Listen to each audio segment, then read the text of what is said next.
Hey, what's going on, guys? I'm The Collect, and welcome back to another week of my Q&A series. This is week or episode 11 of my Q&A series, so it's been going pretty steady for quite some time now, and I'm really happy with the feedback it's been getting and the results. It's been going very, very well so far. So I hope you guys enjoy the Q&A. We have some awesome questions to answer. And as always, if you'd like to be featured in week 12, all you have to do is leave a comment down below, and I will answer it for next week's Q&A. Leave something creative, leave anything you want. So I hope you guys enjoyed the video. Go answer some questions.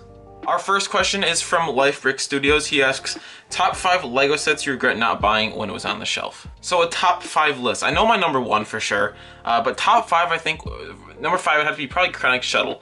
I really like that ship. One of my friends has that ship, and whenever I see it, I'm like, dang, I wish I could have that on my shelf. It came out during the Rogue One era a couple of years ago, and sadly that was my dark age of Lego, so I got little to none of the Rogue One set. I think I have one Rogue One set, and I'm really disappointed I never got that set. And number 4 would have to be the First Order transport from, I think, The Force Awakens. That was a fantastic ship, especially with Captain Phasma. I think it's a really good model. I like how it came with a couple First Order Stormtroopers. You got some nice Resistance troopers. It was a nice mix in a set, and I really wish I could have gotten that set. And speaking of sequel trilogy, number 3 is probably Poe Dameron's X-Wing from also episode 7. I do have the 2019 version, which is the orange, white, blue version, and I really do like the silver blue version. I think it's a really cool color, and I like how they experiment with different colors of X-Wings. They, swap color palettes. Number 2 would easily have to be the Death Star 2. Although I wasn't exactly in shape to buy that set when it first came out, I was like 5 or 6 at the time, so I wasn't exactly there to spend $400 to $500 on this Lego set. I was still learning how to walk. At some point, I could have gotten that set. Maybe it's not the best one to put on this list, but I still regret not buying it. And number 1 is the Ewok Village. I've wanted the Ewok Village for quite some time now, probably as long as I wanted the Death Star. And I'm nearing in on getting it. I'm in more position right now to be able to buy it. That's the top 5 sets I regret not buying. It still heartbreaks me to see some of the sets that other people have that I sadly missed out on.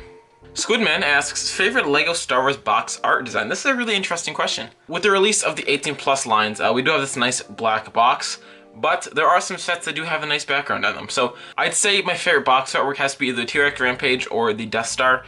Both are fantastic sets, but the boxes are also really interesting. Well, it's not the most advanced box artwork ever. It's nothing too insane. But if I think of anything in the process of editing this, I'll put it on screen, or I'll put 1 or 2 on screen, whatever I want. I'll just, if I ever think of some before I upload this video, I'll definitely put them on screen right now. But that is my answer for now.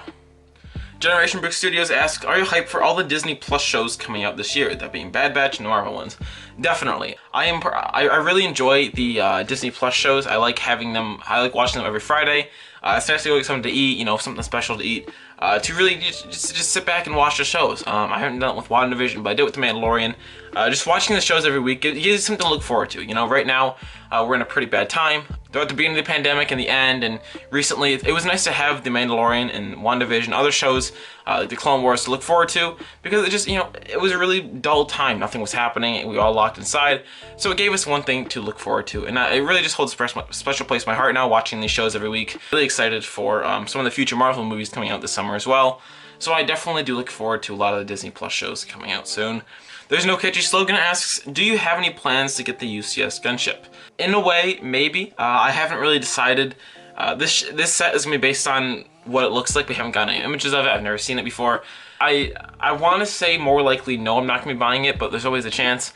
If I really like the model, I'll go ahead and buy it. But for example, like the A-Wing, the Mos Eisley Cantina, I was super hyped for those. I was like, I'm going to buy these day one. 100%. I saw them. I'm like, yeah, I'm gonna pass. A-Wing, I'm still considering, but sometimes they hype them up a lot and they don't turn out to be too good. So I hope this is gonna be good. We've had some, it's like 40-60 right now. Most likely not, but there's always a chance I will end up buying it, but I can't give you a solid yes or no yet. Quickie9288 asks, best year for Lego Star Wars. So I've had a lot of comments on live streams, videos, talking about the best years of Lego Star Wars. And first of all, most of the people in my videos think that 2013 to 2014 was the best years. But personally, I really did like 2015-2016 era with the release of The Force Awakens. I thought that was a really interesting time for Lego Star Wars. For a long time, we really hadn't gotten anything new in Lego Star Wars. We really just had Clone Wars repeats, old movies. We really didn't get anything like major new that was going to be continuing on for years. I think we had some sets here and there for new series, but nothing that really stuck. But with the release of the new sequel trilogy, we really had a whole new wave of sets, and it was a really optimistic time because we got, we had a new movie coming out, we had new sets coming out, new figures, new types of stormtroopers. Everything was so fresh, and it was just a great time. Now, along with the sets being awesome, really just the time of like the 2015 and 2016 era was a fantastic time. It was really happy. It was just awesome to get new Lego sets based on new movies, and personally, I enjoyed The Force Awakens.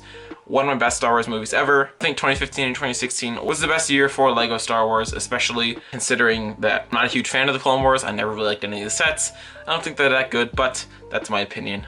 You guys can go ahead and let me know what your opinion is, but it just really depends on what you like. Quickie9288 also asks, according to rumors, with Star Wars, what Star Wars sets are you going to get in the later half of 2021? So I don't know any of the rumors. I think I may have saw a post on them a while ago. I personally don't remember them.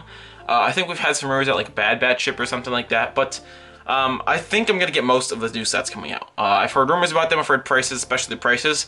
I think I'm going to be buying most of the sets. Again, we'll have to wait till they actually revealed, because I don't personally know a lot of them. I think I have assumptions on what they are. I think one of them like a Bad Batch shuttle, but I think most of them we'll be getting because they do seem like a fantastic sets. They seem to have a lot of hype around them, and they seem like a pretty awesome wave. It seems like a very well-rounded wave. You never know, but I think it'll be a good wave, and I plan on buying the entire wave. Not all at once, sadly, but throughout the remainder of the year, I will be buying most of the sets. That is all the questions we have for this week's Q&A. Thank you all who did comment, and I really do appreciate it. So, if you guys would like to be featured in next week's Q&A, you know what you have to do. Leave a comment. Guaranteed to be answered. It can be anything you want, as long as it is video appropriate. So I do thank you all for watching. If you made it this far, if you've made it this far in the video and you're not subscribed, I consider it. If you're interested in Lego Star Wars content, be sure to hit that subscribe button. Give the video a like. See you guys in week 12 of our Q&A series.